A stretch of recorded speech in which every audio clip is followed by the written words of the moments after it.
The call lasted exactly 6 minutes, and somehow it managed to dismantle a life I had spent 2 years carefully rebuilding.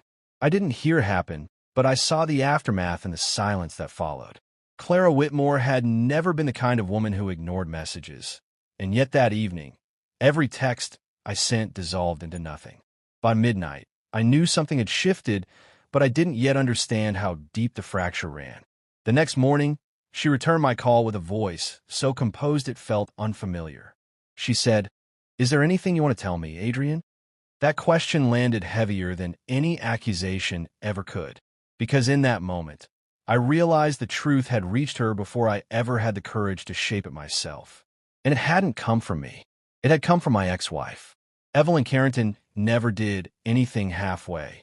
Not when we were married, and certainly not after we divorced.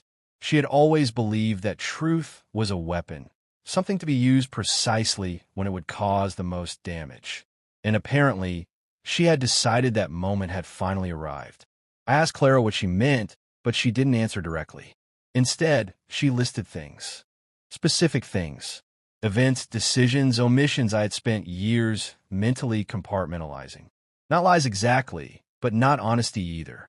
And the precision of it told me immediately who had spoken to her. Because only Evelyn knew those details in that exact way. Only Evelyn knew how to arrange them, so they sounded less like mistakes and more like patterns.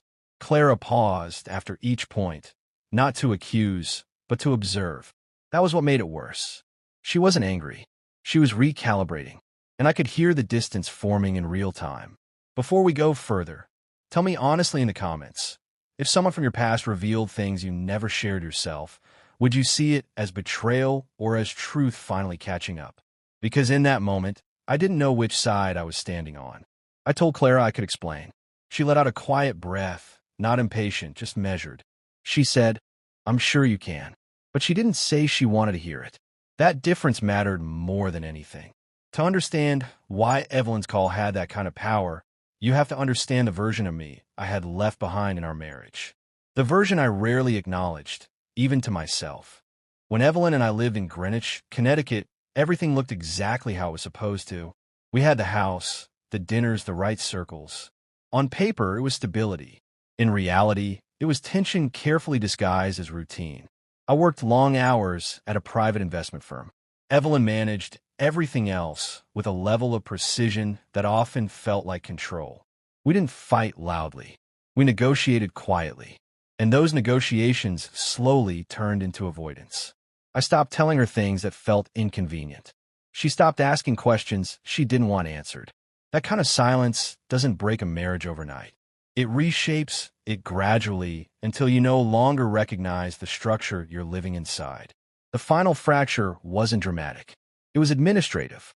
We separated with attorneys, not arguments.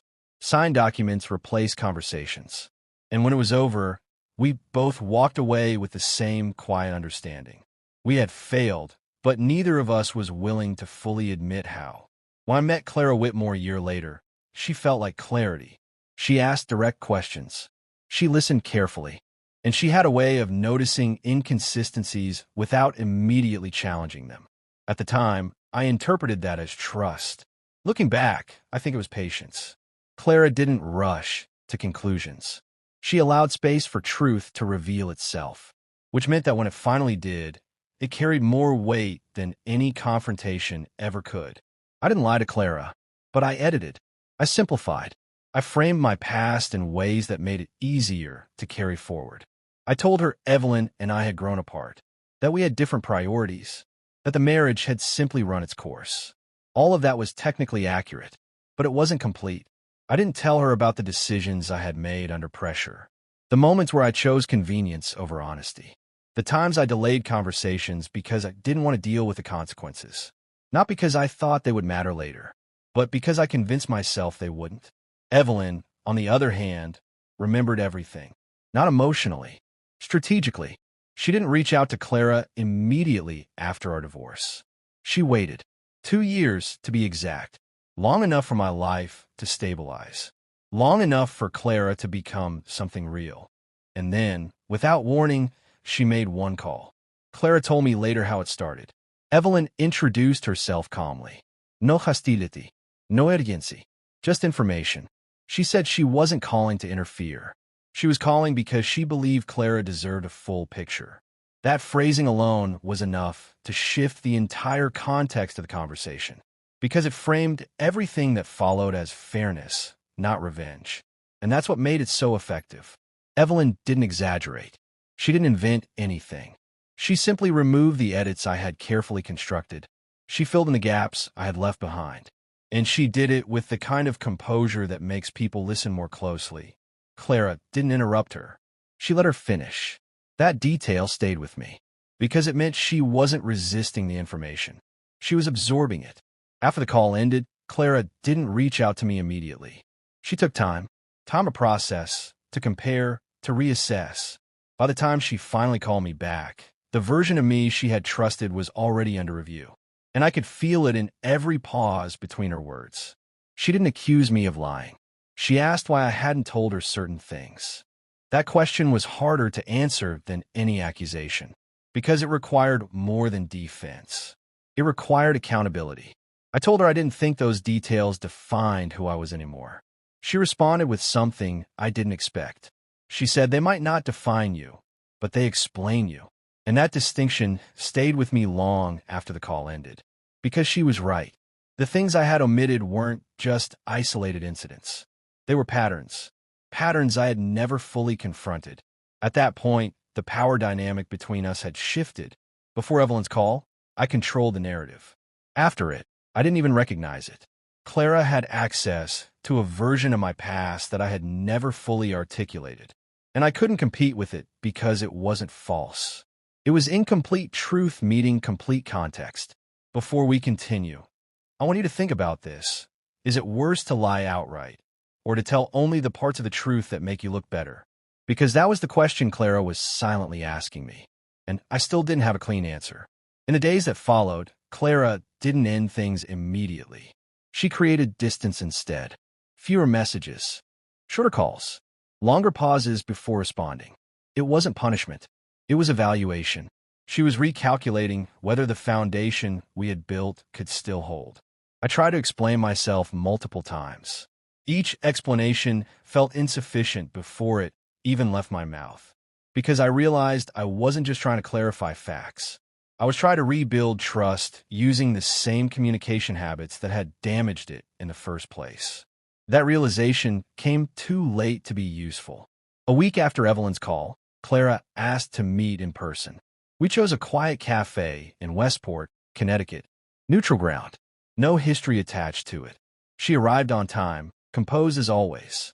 But there was a noticeable difference in how she held herself. Less openness, more structure. We spoke for nearly an hour. No raised voices. No dramatic confrontations. Just careful, deliberate conversation. She asked questions.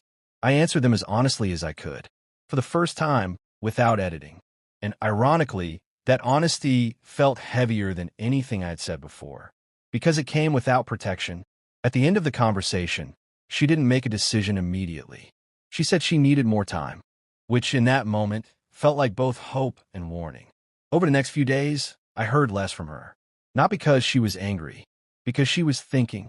And thinking creates a different kind of distance than anger ever could. Then, one evening, she sent a single message. "Adrian, I don't think I can continue this. No explanation. No accusation. Just a conclusion." I read it multiple times, looking for something I could respond to, but there was nothing to argue with, because the decision wasn't based on a single event. It was based on a recalibrated understanding of who I was. I didn't call her. I didn't try to convince her otherwise, because for the first time, I understood something I had avoided for years. The issue wasn't what Evelyn had said. It was that I had left space for someone else to say it. Weeks later, I ran into Evelyn at a charity event in Manhattan, the kind of event we used to attend together. She greeted me with the same composed politeness she had always carried.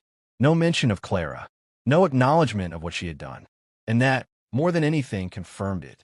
She hadn't acted out of impulse. She had acted with intention. I asked her one question before we parted. "Why now?" She looked at me for a moment, then said something I didn't expect. She said, "Because you were finally happy enough to hear it." I didn't respond. Not because I agreed, but because part of me understood what she meant. And that understanding was uncomfortable in a way I couldn't easily dismiss. Clara never spoke to me again after that message. No closure conversation. No final explanation. Just silence. The kind of silence that doesn't feel empty. It feels complete. And over time, I realized something that had nothing to do with Evelyn or Clara. I hadn't lost Clara because of what was revealed. I lost her because I never gave her the full version of me to begin with. And once she saw it, she made a decision that aligned with her standards. Not her emotions, her standards. That difference matters more than most people realize. Because emotions can be negotiated, standards cannot. And in the end, there was nothing left for me to negotiate. Only something to understand.